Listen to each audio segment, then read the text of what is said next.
नमस्ते सखी, talkative मधुरामध्ये तुझं स्वागत आहे. 3 मिनिटात मनातली गोष्ट. मी मधुरा, काउन्सिलिंग सायकॉलॉजिस्ट आणि योग शिक्षक. पण त्याआधी तुझ्यासारखी एक सामान्य स्त्री, 2 मुलांची आई आणि गृहिणीसुद्धा. घर, मुलं, जबाबदाऱ्या हे सगळं करत असताना आयुष्य पटकन पुढे निघून चाललंय.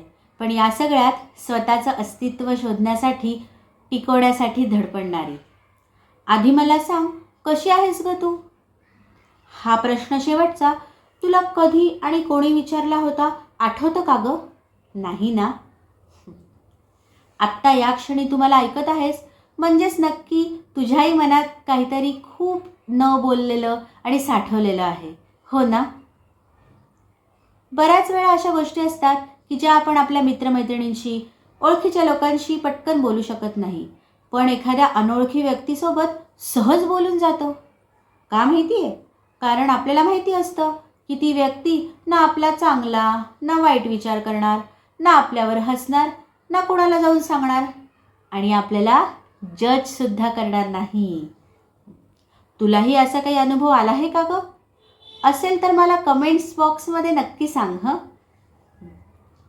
रोजच्या जीवनात असे छोटे छोटे अनेक विचार आपल्या मनात येत असतात आणि त्यांना जर योग्य दिशा मिळाली नाही तर ते साठत जातात आणि मग त्याचा कालांतराने आपल्या शरीरावर आणि मनावरही वाईट परिणाम व्हायला लागतो.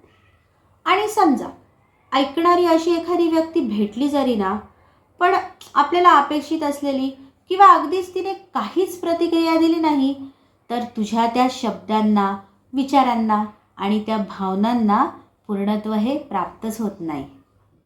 इथे आपण बोलू त्याच रोजच्या छोट्या छोट्या गोष्टींबद्दल. आई असण्याबद्दल. मागे बघतीयस ना, एक प्लेन भिंत नाही गं मला शूट करण्यासाठी. याविषयी पण आपण नक्कीच बोलू बरं का. गृहिणी असण्याबद्दल, स्वप्न जिवंत ठेवण्याबद्दल, आशा आकांक्षांबद्दल आणि असं बरंच काही.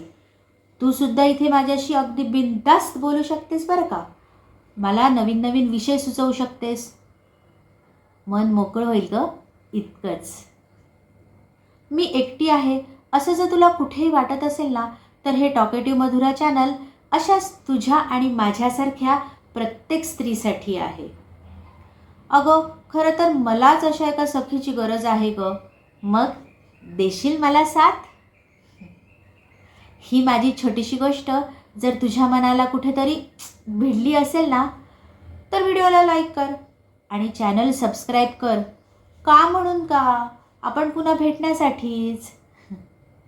चल मग, आज एवढंच. पुन्हा भेटूया लवकरच. काळजी घे.